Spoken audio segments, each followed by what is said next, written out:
Seguimos la semana dedicada a las APPs, hablando hoy con el presidente de la Asociación de Fiduciarias Dominicanas, el nuevo presidente, por cierto, Cristian Molina. Hola, Cristian, ¿cómo estás? ¿Qué tal? Qué gusto verlo de nuevo, como siempre. Igualmente, muchas gracias, Cristian, y llevas un mes justo, por cierto, en el cargo, o sea que recién estrenado. Muchas gracias. Cristian, vamos a empezar de lo general.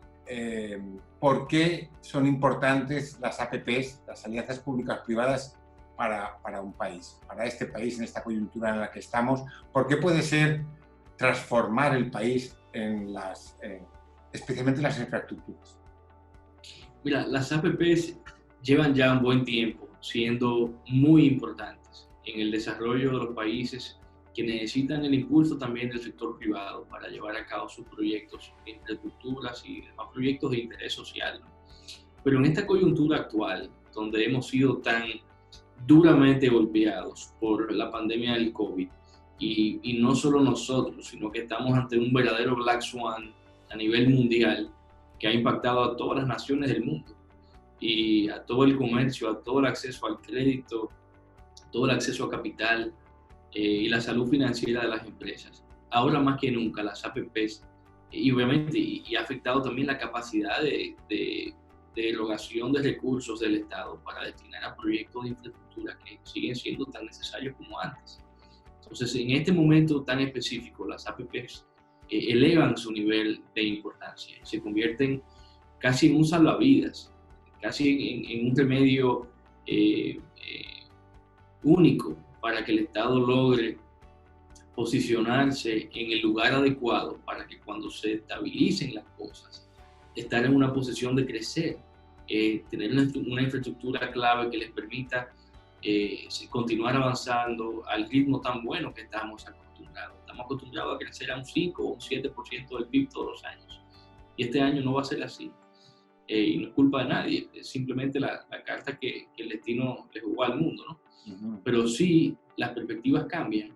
Y los expertos financieros, los economistas dicen que el año 2021 va a ser un año de lenta recuperación y que se espera volver a un ritmo casi normal en el año 2022, tal vez 2023.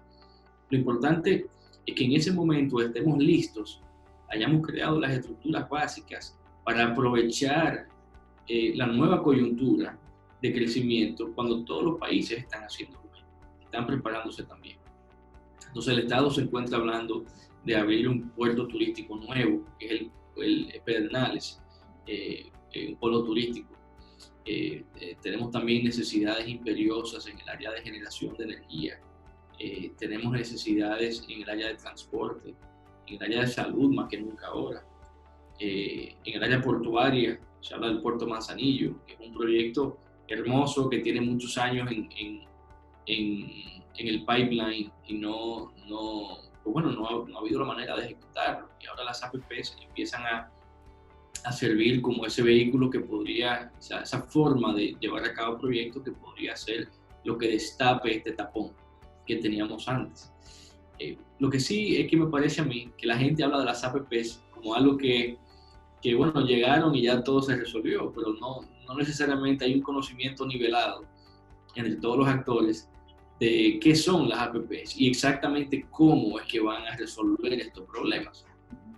Y es muy fácil confundirse entre lo que es una obra pública, un fideicomiso público, y lo que es una APP y un fideicomiso de APP. Aunque se procure el mismo objetivo, son figuras totalmente distintas, operan de forma totalmente distinta. Y en síntesis, una APP es lo siguiente: es una forma de contrato entre el Estado y un agente privado en el cual existen 4 elementos. El primero es que es un acuerdo de largo plazo. No puede ser un acuerdo de construye, yo te pago y se acabó. Eso no es una APP, eso es un contrato de obra pública.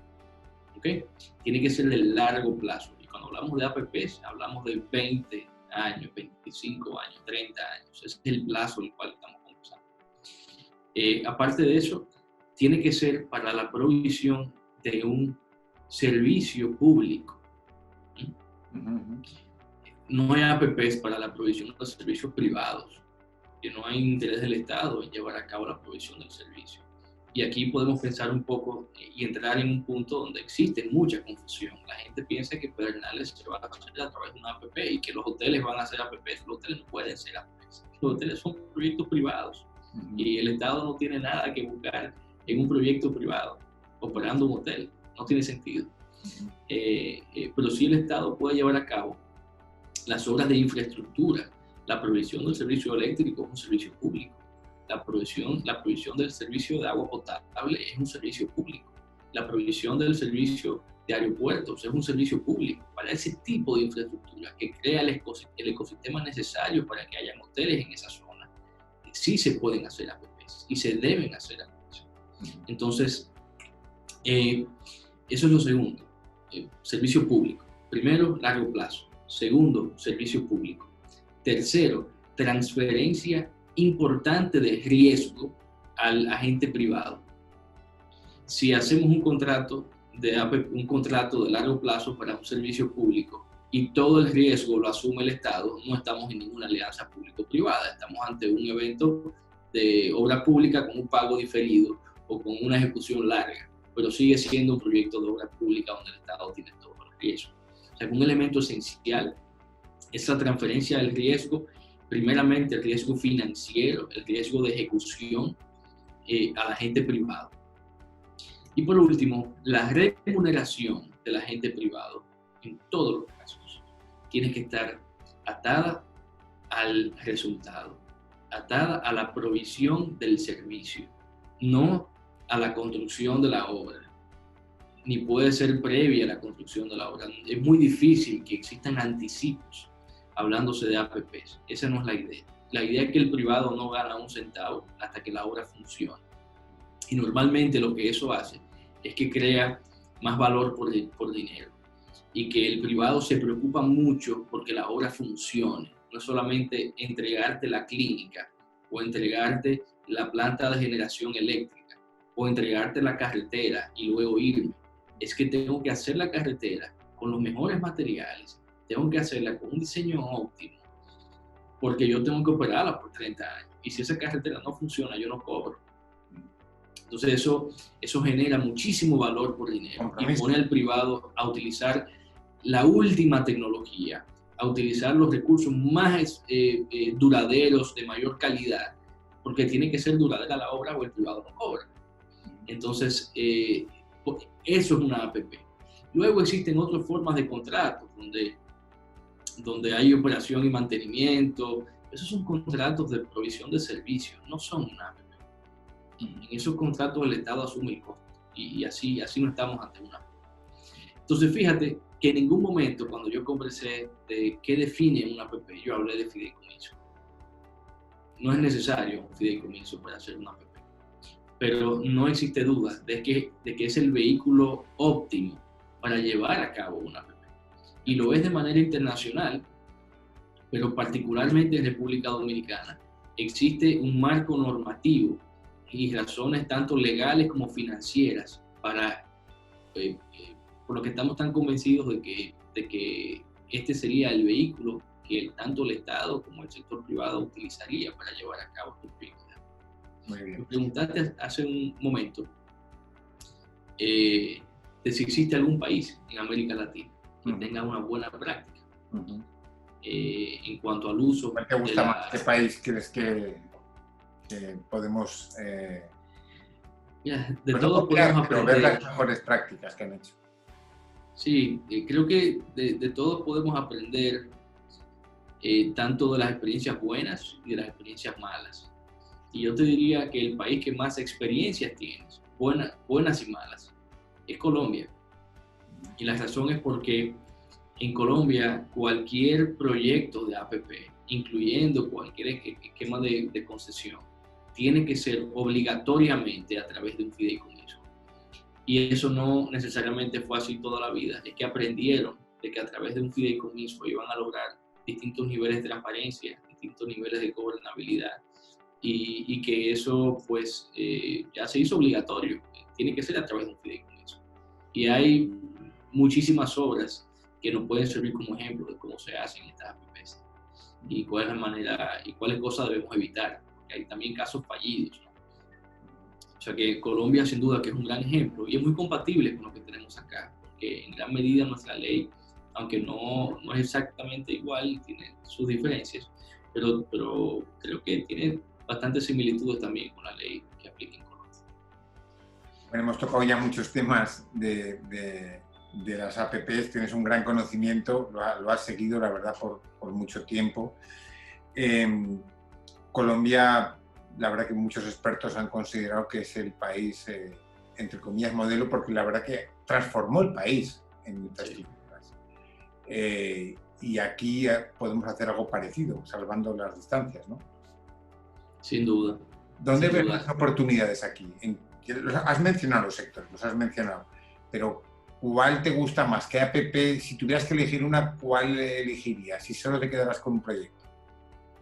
Yo pienso que independientemente del grado de relevancia, o no quiero hacer ninguna categorización en cuanto a qué es más importante o qué tiene más posibilidades de ser exitoso, sino cuál es una que donde ya no tenemos terreno avanzado y debemos llevar a cabo lo antes posible. Creo que Pedernales. Ya lo más difícil pasó, que era recuperar la tierra que estaba en manos de terceros que habían defraudado al Estado. Y luego de tantos años litigando, ya el Estado es titular de esa tierra y está en condiciones de aportarla a vehículos para llevar a cabo estos proyectos. O sea que ahí tenemos un gran camino avanzado y también en este momento donde el turismo está tan golpeado, tenemos que aprovechar para crear mejores infraestructuras y cuando podamos recibir a todos los turistas que estamos acostumbrados a recibir, tener una oferta más grande.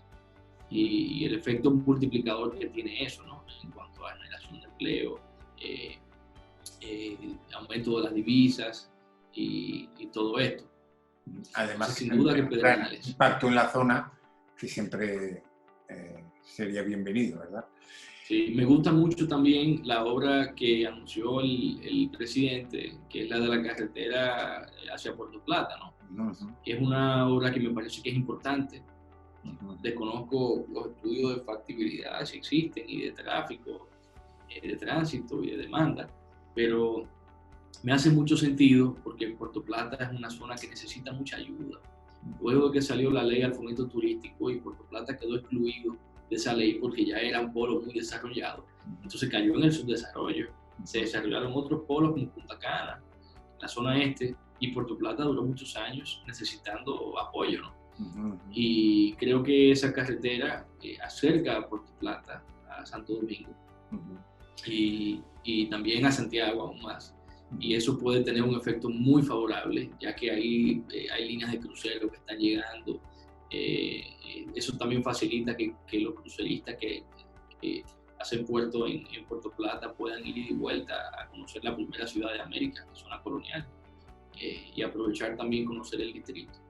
O sea que pienso que es una obra muy bonita y que es muy fácil desarrollar a través de APPs. Es el ejemplo clásico de una APP, una especie de concesión vial, ¿no? Uh-huh. O sea que tendría mucho sentido eso también. El puerto de Manzanillo es sumamente importante también. Más, esos son los públicos que se conocen, los proyectos públicos que se conocen, las iniciativas públicas, pero hay que esperar que seguro que las va a haber muy buenas iniciativas del sector privado. No lo dudo, pero las iniciativas privadas son un arma de doble filo. Son muy buenas porque hay veces que el Estado, en la manera en que se desenvuelve con las ocupaciones que tiene, tal vez no tiene visibilidad de nuevas tecnologías que existen, de soluciones a problemas que todavía no saben que existen, y el sector privado puede traerlas a la atención del Estado y decir, esto salió y esto puede funcionar muy bien. Y ese es el lado muy bueno de las iniciativas privadas.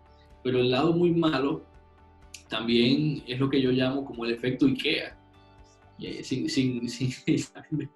me gusta bastante IKEA, pues hay un problema y es que tú vas a IKEA a buscar un juego de vajillas y te llevas 2 almohadas y un sofá, porque tú tienes que pasar por todos los lugares y te ofrecen muchas cosas que tú no estabas buscando. Entonces eso pasa con el Estado también. Si te llenan de iniciativas privadas, la estructura que existe para evaluar cada una de esas iniciativas privadas y también de evaluar las iniciativas públicas se copa, se llena, y de repente terminamos IKEA, yendo a comprar, pero viendo todo, y no sabemos qué elegir.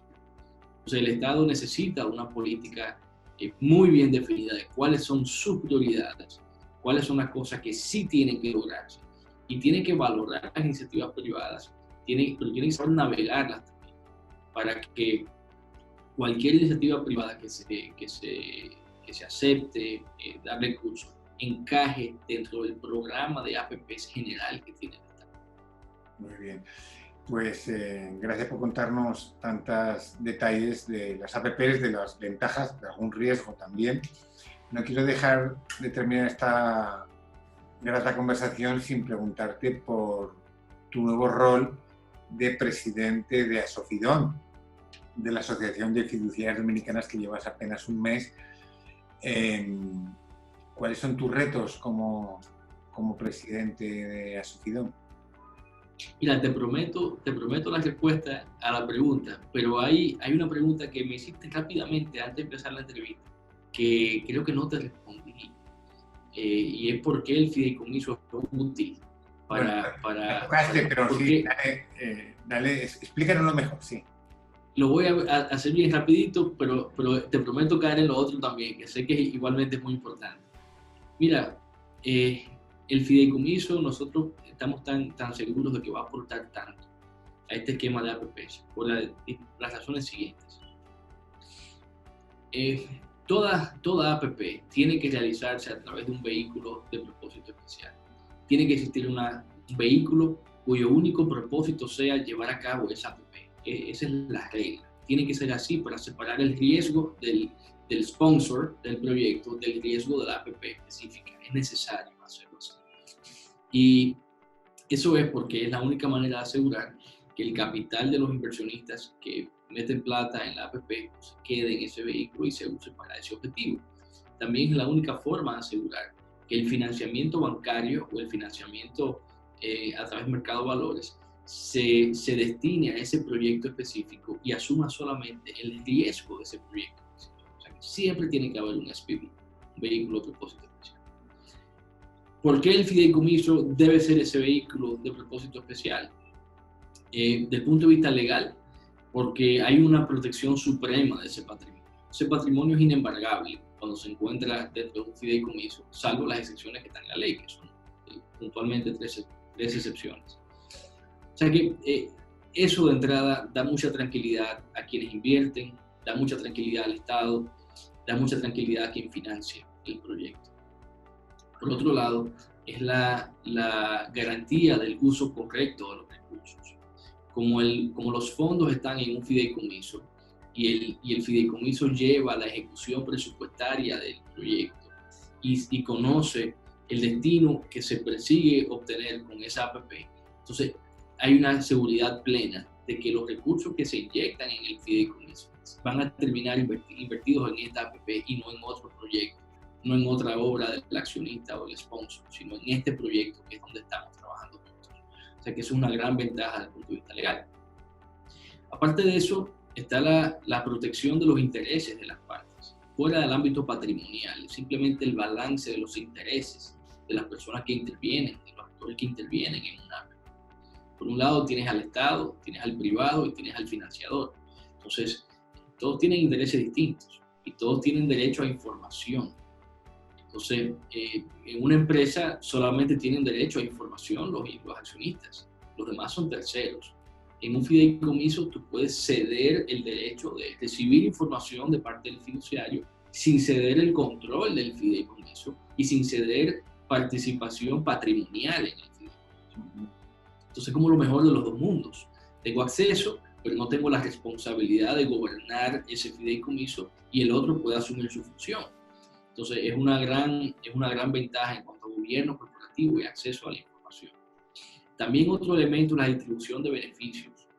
Cuando hay distintos actores en el mismo proyecto, distintos sponsors, patrocinadores del proyecto, también puedes tener al banco que está esperando que cuando esté operándose el proyecto, pues se le mantenga al día el servicio de deuda. También tienes al Estado, que puede que tenga alguna participación en los beneficios del proyecto una vez se encuentre operando. Todo eso es posible en una APP. Entonces el fideicomiso sirve como aquel tercero inembargable, cuyo patrimonio está separado de todos los actores, que se encarga de que esos acuerdos económicos se cumplan. El servicio de deuda va primero y el fiduciario garantiza que si la liquidez lo permite, primero cobra el banco, cobran los tenedores de valores del fideicomiso.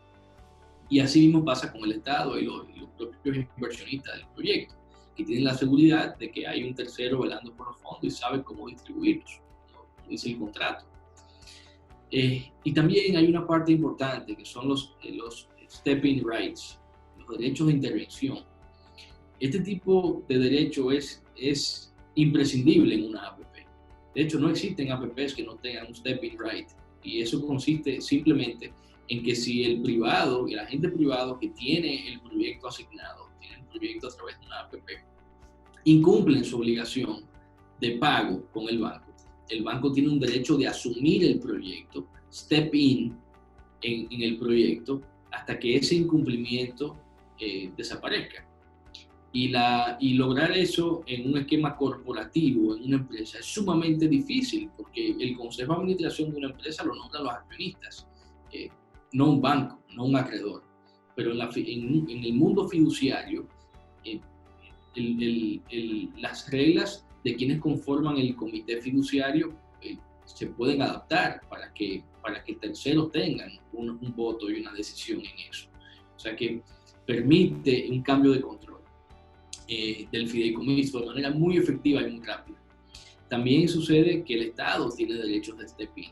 Si este agente privado no está proveyendo el servicio de la manera correcta o lo está proveyendo de una manera que afecta a la seguridad de la gente, mira, esta agua no es potable, esta agua está matando gente, entonces hay un derecho de step-in, de asumir la operación por un tema de interés público. Entonces es muy difícil hacerlo en el mundo corporativo, es más fácil hacerlo en el mundo fiduciario. Entonces eso solamente es posible a través de un fideicomiso. Muy bien. Y luego están las razones financieras. Un fideicomiso tiene mejor acceso a la banca, por lo que hemos hablado antes, step-in right, inembargabilidad, balance de los intereses de todos los que intervienen ahí. Un banco que financia un megaproyecto, una APP, que es normalmente sin garantías, porque se trata de alguna especie de concesión, son bienes públicos que no se colocan en garantía. Lo único que hay como garantía son los flujos que produzca el proyecto una vez se encuentre operando. En muchos casos, la mayoría de casos es así. Entonces, el fideicomiso permite el acceso a la banca de una manera más confiable que de otra forma, ¿no? que la alternativa. Muy importantes ventajas por las que el fideicomiso es la figura elegida, principal, no única, pero la figura que se supone que van a crecer las APPs.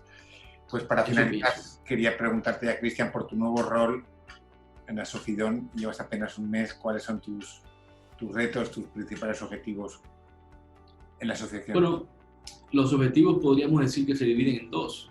Hay objetivos que son internos y objetivos que son externos. Los internos van muy orientados a reenfocar nuestra planificación y estrategia que vino funcionando por un tiempo, el tiempo de consolidación del sector fiduciario, pero a lo interno queremos ser ahora más fuertes, queremos ser más estructurados en términos de crear comités específicos donde participen las fiduciarias por el personal operativo de la fiduciaria. Hay muchísimo conocimiento que está en manos de las áreas operativas, las áreas de operaciones, el área legal de la fiduciaria, el área de contabilidad, el área de negocios. Sería interesantísimo que esa información fluya de fiduciaria a fiduciaria de manera sana. Ya te expliqué un poco cómo es la competencia, una competencia sana en el sector. El hecho de que yo esté aquí y soy un antiguo competidor dice mucho de cómo se compite en este sector. Se compite de manera leal, o sea que no tenemos miedo de compartir información académica entre las fiduciarias. Lo mismo pasa con ampliar la base de miembros. Estamos muy interesados en traer a algunas fiduciarias que no están agremiadas, que no forman parte de la asociación, para que lograr dos cosas. Primero, integrarlas al gremio y lo que eso implica en términos de organización y todo, pero también dotar a esas fiduciarias de los manuales de ética, de las mejores prácticas que se han desarrollado a lo interno a su en cuanto a la operación del fideicomiso, etc. Y desde el punto de vista externo, tenemos objetivos que van muy enfocados en lograr, por un lado, las mejoras, cambios, modificaciones regulatorias que necesita el sector para colocar y continuar creciendo en la práctica empresarial dominicana. Y también, ¿por qué no eficientizar algunos errores, algunas cosas que tal vez no suceden en la forma que se diseñaron anteriormente y que es necesario adaptar a la realidad? Ya han pasado algunos años, ¿no? Desde el 2011, cuando se creó el fideicomiso. Entonces ya hay experiencia práctica y sabemos cuáles cosas tenemos que modificar. Cosas muy enfocadas en el mercado de valores. Se necesitan cambios importantes en la regulación del mercado de valores para permitir que el fideicomiso se siga desarrollando. Y más que el fideicomiso se desarrolle, que los inversionistas puedan realmente aprovechar las ventajas y los emisores puedan aprovechar las ventajas que el fideicomiso podría ofrecer si algunas barreras ahí se logran superar. Y por otro lado, de igual manera, en cuanto a lo externo, fuera del ámbito regulatorio está, digamos que el lado académico, el lado de posicionar la figura en la cabeza de la gente, que la puedan entender, deje de ser algo tan complicado y la gente pueda manejarlo en el día a día. Entienda que hay distintos tipos de fideicomisos que sirven para distintas cosas y para distintos perfiles de gente también. No todo es construcción y mercado de valores, también hay seres humanos que necesitan planificar su herencia y hay fideicomisos para eso. Entonces, entrevistas como estas, por ejemplo, encajan perfectamente en esos objetivos que tenemos de ayudar a concientizar y de aclarar ciertas dudas, ¿no?, que puedan surgir por ahí. Claro. Pues muy bien, muchas gracias, Cristian. La verdad es que eres un gran experto conocedor de los fideicomisos, de las fiduciarias, por tu trayectoria, y también de las APPs, que era el tema que nos traía hoy y esta semana, que hemos dedicado a este lanzamiento que ha empezado el país, que ya venía con el gobierno anterior y que ahora el nuevo presidente Luis Abinader va a dar un gran impulso, y esperemos que de verdad el país se beneficie de todas estas cosas. Muchas gracias, Cristian, muy amable. Como siempre, feliz de compartir contigo. Cada entrevista contigo, que han pasado ya varias en el transcurso del tiempo, cada una es más interesante y cada conversación es más amena. O sea que te felicito por toda la calidad del material que ustedes producen y en ti a todo el equipo del mercado también. Muchas gracias por siempre tenernos presente en esto. Muchas gracias, Cristian Molina, y espero que haya muchas más. Muy amable.